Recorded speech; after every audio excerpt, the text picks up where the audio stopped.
April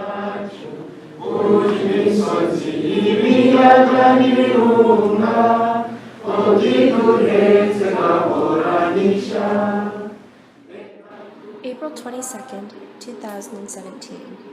The students, faculty, and community of TCU gathered to commemorate 23 years of remembrance since the 1994 100 Days of Tutsi Genocide.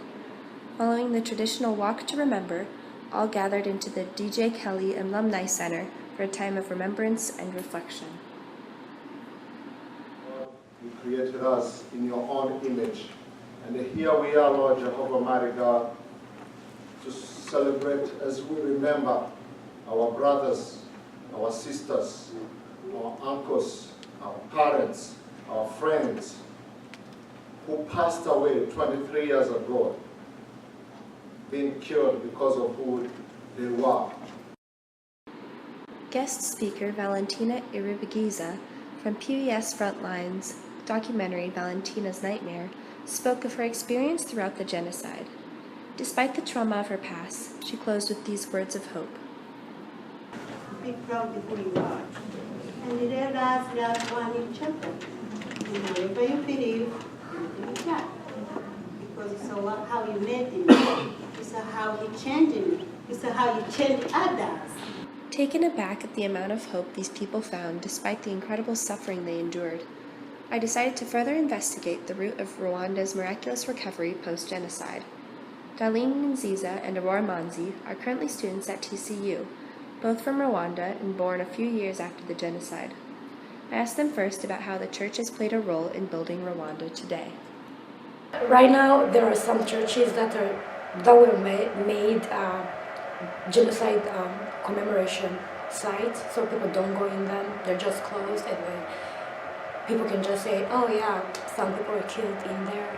So I don't know much about the church, about how people perceive the church right now. But what I know, Rwanda is a godly nation. Like people pray a lot, they believe in God a lot.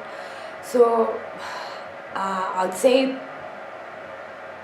people maybe they still believe that what was happening wasn't like the church betraying them. It wasn't God. It was just the people in the church. Because they still pray, they still believe in God really a lot. People do pray a lot back home and go to churches a lot.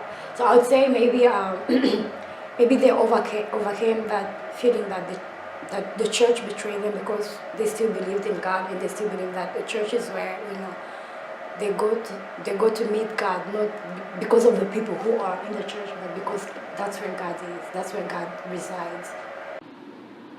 Unfortunately, it was not uncommon for churches that people expected to be centers of refuge to become slaughterhouses instead. However, the major argument against the church resided in its sins of omission, being accused of turning a blind eye to the evils that occurred.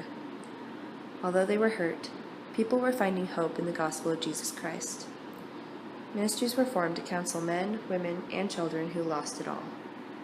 And so the church identified those things, and then they tried to be specific in helping women and the children, because some of these women had children from the perpetrators, and so to help them through that, to counsel them, to help them with the healing. And so I think that kind of restored a lot the relationship of the people with the church. Ministries specifically have been very intentional about propelling forgiveness and mercy for the good of the country. This rapid movement brought about a traditional form of justice that reflects these values. They brought this gachacha. It's like a small it's like a small judicial court where people go, and then the person who murdered somebody in your family comes, and then they say, "Forgive me," and you're there.